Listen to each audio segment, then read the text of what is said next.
Seja muito bem-vindo ou bem-vinda ao meu canal Crimes Quase Perfeitos, porque não existe crime perfeito.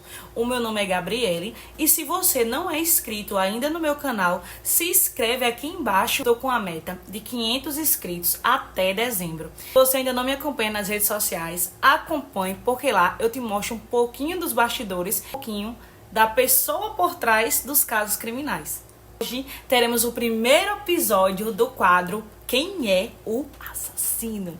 Eu vou te contar um caso real, com todos os detalhes dos suspeitos, das pistas, mas eu não vou te dizer quem é o culpado, quem é o assassino.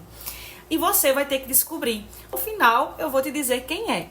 Você será o meu detetive particular. Pegue seu cobertor, apague a luz e vamos para mais um caso. Esse caso se passa em uma cidade bem pequenininha no Michigan, lá nos Estados Unidos. Eu não sei se eu vou falar a pronúncia certa, mas é Bayonne City. É por aí. Lá nessa cidade é aquela famosa cidade bem pequenininha, com uma única escola, um único semáforo, como se fosse aquelas cidadezinhas do interior, sabe? Que as senhorinhas saem pra frente de casa pra fofocar da vida alheia, sabe? Aquele clima de cidade do interior. Nessa cidade, todo mundo conhecia a família de todo mundo. E quando chegava uma pessoa nova, você era considerado um estrangeiro, vamos dizer assim. Nossa cidade é tão pequena que só tem uma escola. Cada sala dessa escola tem mais ou menos 50 alunos e no total 700 alunos nessa única escola. Então realmente é uma cidade bem pequena. Estudava o casal Lauren e Owen. Era um foco principal neste caso. A Lauren era bem magrinha, loirinha, aquela famosa garota dos Estados Unidos. E o Owen não ficava para trás, porque também era loiro, olhos claros, magro, alto. Aquele famoso garoto jogador dos filmes dos Estados Unidos. Em 2020, o casal tinha 13 anos. O Owen não achava estranho eles namorarem nessa idade, porque os pais dele se conheceram muito cedo. O pai dele era jogador e a mãe dele era líder de torcida e também se conheceram com 13 anos. A Lauren era uma garota que se destacava muito nos esportes, softball. E um dia ela foi ver um jogo de futebol americano onde o Owen estava jogando, que ele participava do time. Vamos dizer que foi amor à primeira vista. Ele, quando viu ela, se apaixonou e começou a falar para os amigos dele, igual aquele casalzinho de 6º ano, de 7ª série: olha, diz para ela que eu tô gostando dela. Aí eles trocaram os Instagrams e começaram a conversar e ele pediu ela em namoro, ela aceitou e eles começaram a namorar. Os pais do Owen se chamavam David e Jill. Eles já moravam lá há um bom tempo nessa cidade, eles já estavam bem estabelecidos e eles eram bem conhecidos na cidade. Os pais da Lauren eram a Kendra e o Shaw. Eles não eram ali da cidade. A Kendra nasceu em uma cidade bem próxima, então ela era conhecida como aquela pessoa de fora, sabe? Aquela pessoa estrangeira. Ela não era da cidade mesmo. Eles tinham se mudado para lá há pouco tempo. A Kendra era uma treinadora muito boa e já o Shaw, ele era mecânico. Ele trabalhava em uma oficina. A Kendra é aquela famosa mãe bem de boa, sabe? Ela era muito amiga da sua filha, gostava de estar com ela em todos os momentos, não queria deixar ela sozinha de jeito nenhum, estava sempre ligando, sempre presente, sempre falando da sua filha por todo canto, dizendo que ela tinha muito orgulho da filha dela. Chegava até a irritar alguns pais de tanto que ela falava da filha dela. A Kendra parecia ter gostado muito do namoro da filha, porque ela estava sempre presente, ela estava sempre tirando fotos, sempre conversando com eles. E as famílias se aproximaram muito, como é o esperado, depois que os dois começaram a namorar. Nos finais de semana, eles estavam sempre juntos, costumavam estar sempre um na casa do outro. As duas famílias se uniram bastante. E isso foi muito bom para Kendra, porque ela não conhecia muita gente lá, então ela precisava fazer amizades. Em 2020, com a pandemia, era para todo mundo ficar em casa, né? Mas como aquela cidade era bem isolada e as famílias estavam ali sempre perto uma da outra, eles aproveitaram para se aproximar mais, para ficar um pouco um na casa do outro. Eles faziam churrasco, faziam jantares, estavam sempre juntos. No ano seguinte, a Kendra, ela se inscreveu para ser treinadora do Owen. Então, se eles já passavam muito tempo juntos, agora eles eram inseparáveis. Quando tinha treino com o Owen, eles se juntavam, pegavam um carro e iam. A viagem era de 2 horas para chegar até o local de jogo e para voltar. Muitas das vezes a Lauren nem queria ir, ela estava com uma preguiça, mas a mãe insistia. Parecia que a mãe queria que aquele relacionamento desse certo a todo custo. Após algumas semanas que o casal começou a namorar, começaram a chegar algumas mensagens um pouco estranhas. E é aí que essa história começa a mudar. Só para o Owen, mas para Lauren. Era como se o foco fosse ela. As primeiras mensagens diziam que a Lauren não tinha sido convidada para uma festa muito grande que ia ter na cidade, considerando o tamanho da cidade, uma festa de Halloween. Mas o Owen tinha sido convidado. Lógico que ele não ia sem a namorada. Mas a Lauren se sentiu um pouco mal, porque ela ficou pensando, nossa, e por que eu não fui convidada? Sabe? Era como se aquelas mensagens começassem a... Como se a pessoa que estivesse por trás dessa mensagem quisesse que a Lauren se sentisse mal, ficasse com a autoestima baixa, sabe? A Lauren mostrou essa mensagem pro Owen e ele disse que era para deixar pra lá, que provavelmente era alguém invejoso que estavam querendo prejudicar o relacionamento deles. Mas o Owen chamou sim a sua namorada pra ir pra festa junto com ele. Depois de alguns meses, essa pessoa que mandou essas mensagens ficou em silêncio, mas logo ela iria voltar a mandar mensagens novamente. E isso era só o início. Só que logo as mensagens começaram a chegar novamente e chegaram mais pesadas, mais invasivas e com alto teor sexual. A próxima mensagem dizia assim: ele não quer nada com você. Ele acha você irritante e uma vadia feia e quer que você o deixe em paz, porque você acha que ele fica no celular o tempo todo me mandando mensagens. Você não foi convidada para dormir com ele. Eu fui, eu vou passar a noite com ele, vou dividir a cama com ele. Você não. Então tudo parecia que era uma pessoa que queria que eles se separassem. Nós que somos mulheres, que vemos essas mensagens, pensamos o quê? Não, com certeza é alguma menina, é alguma amiguinha ali da escola que tá de olho no Owen, né? É isso que parece. Mas será que era isso mesmo? Que era realmente alguma amiguinha da escola? Fica de olho, hein? Você é o meu detetive. Essas mensagens tinham um alto teor sexual e eles tinham apenas 13 anos. Parecia que a pessoa que estava por trás dessas mensagens parecia ser uma pessoa mais velha e não uma pessoa que teria a mesma idade que eles, certo? Ao decorrer do ano, essas mensagens foram continuando e continuaram até o final do ano. Eles tentavam bloquear o número, excluir a mensagem, trocar de número, mas essa pessoa sempre voltava. Parecia até que ela tinha algum tipo de gerador de número ou que ela tinha vários números para ficar sempre ali mandando mensagem, mas não fazia sentido. Eles não faziam mal a ninguém. Por que é que essa pessoa insistia tanto em ficar mandando essas mensagens? O que é que essa pessoa queria com isso? A pessoa queria de todo jeito destruir a autoestima da menina. Chamava ela de feia, dizia que era ruim nos esportes, que o Owen estava traindo ela com outra garota. Aí você imagina só, a menina acabou de começar um relacionamento agora, a menina tem 13 anos. E já começou esse tipo de nhenhenhen, esse tipo de mensagem. Então, de certa forma, isso abalou ela, abalou o relacionamento dela. Porque ela mesma, ela confiando no namorado, eles começaram a namorar muito recentemente, de certa forma ela ficava um pouco insegura. Será que essas mensagens não são verdade? Será que ele realmente não tá me traindo? Será? Eu imagino como é que estava a cabeça dela naquele momento.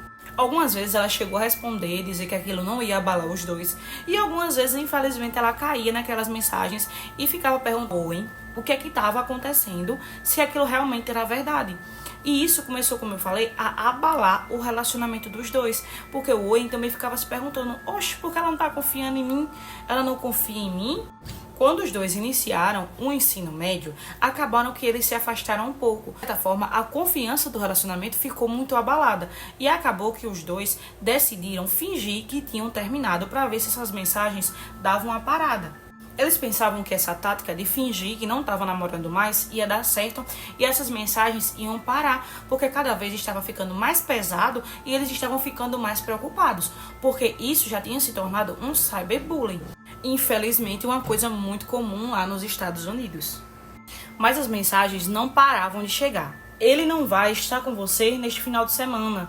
Então nem pergunta. Você provou que ele não é importante para você. Nós estávamos lá. Você não ficou com ele na cama. Você não sai escondida com ele. Você se veste de forma horrível. Nenhum cara quer isso.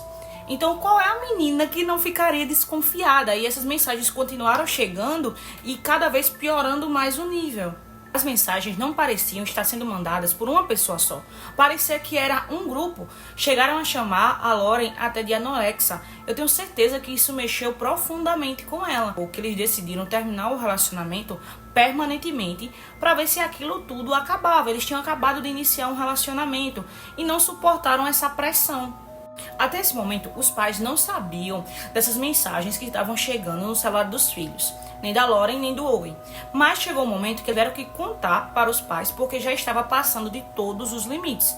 Aí os pais começaram a olhar o celular deles todos os dias, todas as horas, para ver se alguma mensagem tinha chegado. Aí você imagina, você é um adolescente, e seu pai está ali olhando seu celular toda hora. Até o relacionamento entre pais e filhos se abalou. Lógico que eles só queriam ver se alguma mensagem tinha chegado, mas de certa forma os filhos ficaram desconfortáveis.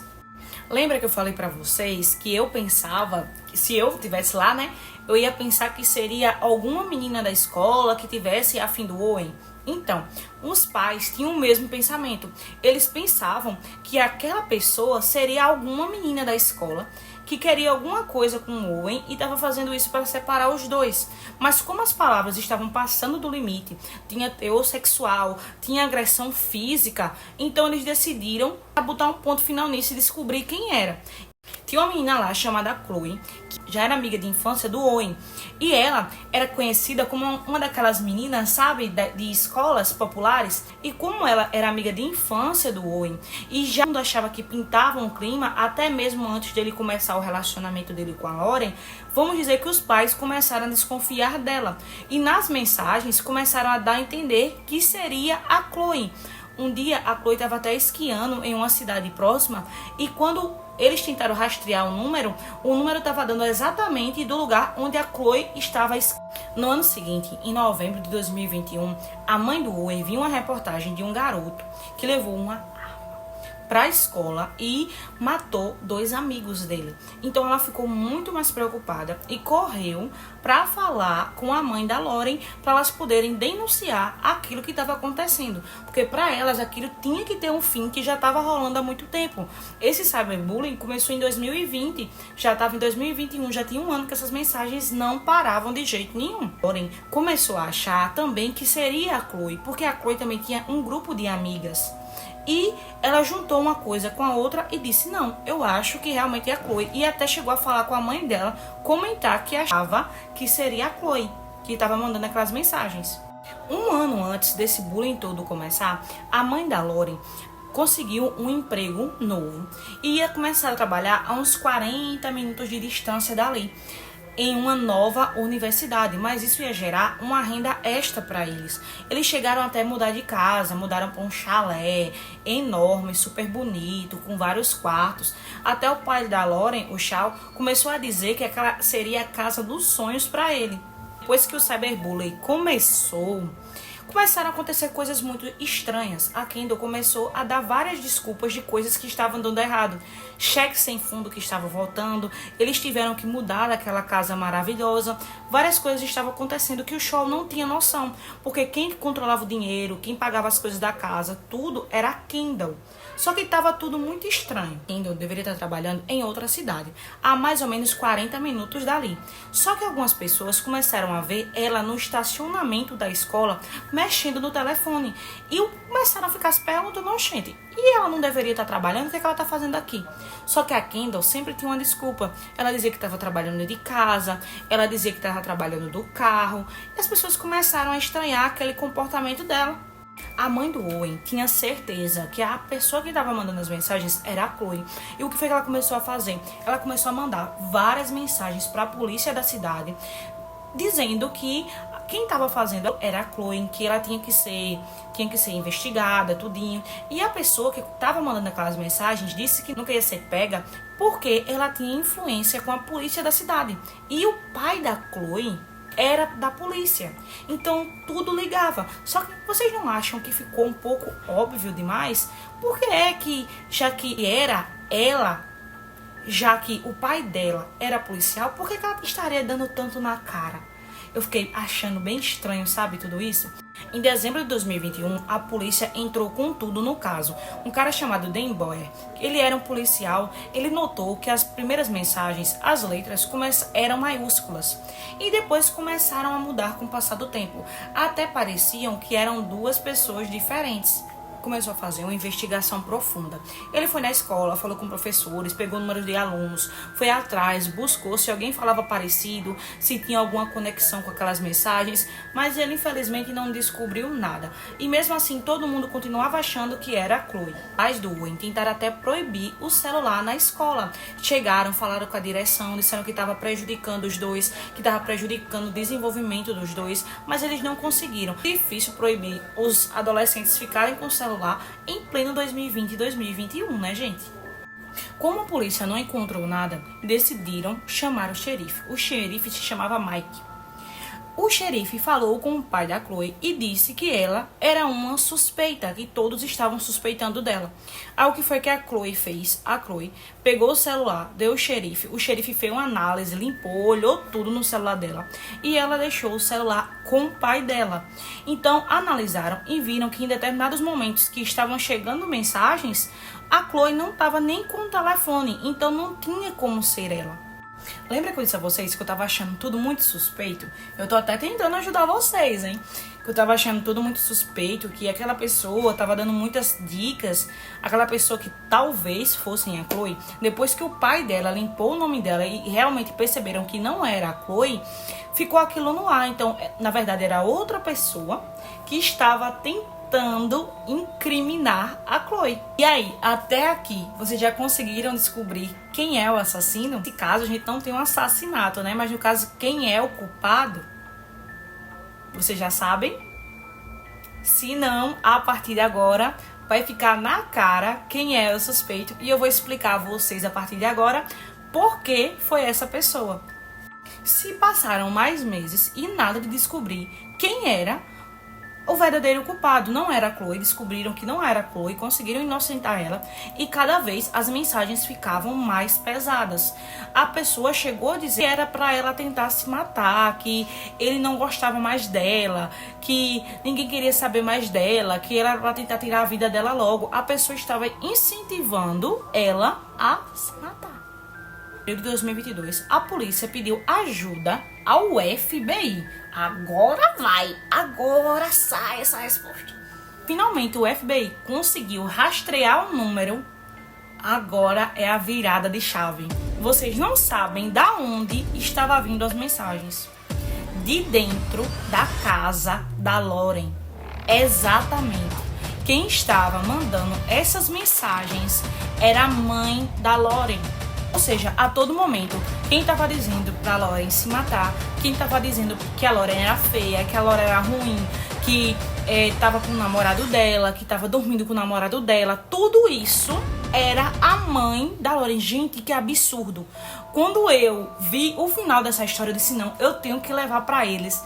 Porque, gente, é terrível esse final, é terrível. Saiu até um documentário na Netflix, Número Desconhecido, e No documentário, todo mundo parecia que ia ser uma surpresa muito grande, que ninguém desconfiava. Mas na vida real, quando alguns vídeos no TikTok vieram à tona na época do acontecido, muitas pessoas já desconfiavam da mãe da Lauren, que seria ela, porque ela estava agindo muito estranho há muito tempo. Até o pai da Chloe, depois que ele pôs a barra dela, ele disse: olha, eu acho melhor vocês examinarem melhor a Kendall. Ou seja, todo mundo já estava desconfiada dela, porque ela só queria ficar grudada no namorado da filha. Ela fingia que estava trabalhando em outra cidade, sendo tudo mentira, que ela passava esse tempo nos estacionamentos mandando mensagem, o tempo todo mandando mensagem. Ela foi demitida do outro emprego porque ela ficava todo momento no telefone mandando mensagem, ou seja, ela fingiu todo momento que estava trabalhando, que estava fazendo suas coisas normalmente, mas era ela que estava mandando 100% das mensagens para a filha. Ela mesma estava fazendo um inferno na vida de todo mundo e na vida da filha. Em 2022, a filha dela já tinha terminado com ele e ela mesma assim mandava mensagem para a filha dela dizendo: se mate, sua vadia, a vida dele seria melhor sem você. Gente, ela era a mãe dela. A mãe dela. Ele chegou lá para apreender os dispositivos dela. Ela correu, escondeu um terceiro celular dentro do vaso de flores e a polícia viu. No início ela negou, mas veio em cima disse: não, abre o jogo, a gente já sabe que é você, todo mundo sabe que é você. A gente rastreou e todas as mensagens vieram daqui. Aí ela admitiu que tinha sido ela, que ela não estava bem, que ela estava com trauma, que ela tinha passado por muita coisa, que era situação financeira, que ela tinha passado por abuso na infância, que ela não queria que a filha dela passasse por isso também, que ela estava querendo proteger a filha dela. Agora me diga mesmo, que proteção do cão, do inimigo é essa que você tenta proteger a sua filha pedindo para ela se matar? Gente, na minha cabeça, não tem quem tire da minha cabeça que ela estava com interesse nesse menino. Não tem quem tire da minha cabeça. E pior, quando deram essa notícia pra filha dela, ela se abraçou a filha dela e foi uma cara, gente, psicopata demais. Quando o FBI contou a notícia pra Lauren, ela não expressou reação nenhuma. Parecia que ela já sabia que a mãe dela era a culpada. Ligaram até pro pai da Lauren e disseram pra ele, né, quem era a culpada. E ele ficou chocado. Ele chegou em casa, ele não sabia nem o que fazer. Ele ficou olhando pra ela assim, ó, impactado, porque estava acontecendo um inferno na vida deles por causa dela. Ele chegou até a separar dela, que não queria mais nada com ela depois de tudo isso que aconteceu. E eu nem tiro a razão dele, né? Quando o Owen ficou sabendo que era a mãe da Lauren que era a culpada de tudo aquilo, ele ficou com muita raiva da Lauren, porque a Lauren não sabia que era a mãe dela, que com certeza ela tinha que saber. Até o pessoal na escola pensou que a Lauren sabia que era a mãe dela e que em alguns momentos poderia até ter sido a Lauren mesmo que estava mandando aquelas mensagens. Mas óbvio que isso foi um ato sem pé nem cabeça e que não era a Lauren que estava fazendo isso não. A Kendall pegou 19 meses de prisão. E a filha dela, no tempo que ela estava presa, disse que estava com muita saudade da mãe, que não veio a hora da mãe sair para conseguir ver ela. Só que quando a mãe dela saiu, ela estava proibida de ver a filha, né? A filha disse que queria muito ver ela. Recentemente, entrevistaram novamente a filha dela e a filha dela disse que queria pensar melhor se queria estreitar novamente esses laços, se realmente era o momento certo para fazer aquilo. Ela citou até abuso sexual, que tinha sido abusada aos 17 anos, que não queria que isso acontecesse com a filha, que estava querendo proteger a filha. Mas diga aí que proteção da bexiga. Ela queria proteger a filha, falando pra filha se matar e que a filha era ruim, que era uma pessoa horrível. Que tipo de mãe faz isso? E terminamos o caso. Agora eu vou dar as minhas considerações finais. Caso real, isso realmente aconteceu. O nome do documentário na Netflix. Se vocês quiserem assistir, eu não sei se ainda tá na Netflix, mas vocês podem pesquisar. Gente, eu fiquei chocada. Eu não imaginava que era ela. Quando eu assisti o caso pela primeira vez, que eu assisti antes de trazer pra vocês, eu assisto várias vezes. Eu fiquei, meu Deus, eles não vão descobrir quem é, eles não vão nem imaginar. E realmente, não, assim, se você não olhar detalhe por detalhe, não dá pra descobrir que é ela, sabe? Usou total estranheza, porque infelizmente hoje a gente vê todo dia nos jornais acontecendo coisas muito piores que isso. Então realmente a gente estranha, mas não é totalmente desconhecido pra gente, né? Se você ainda não é inscrito, aproveita e se inscreve aqui para me ajudar. Eu tô com a meta de 500 inscritos até dezembro, então me ajudem, por favor. Já clica no like e até o próximo caso!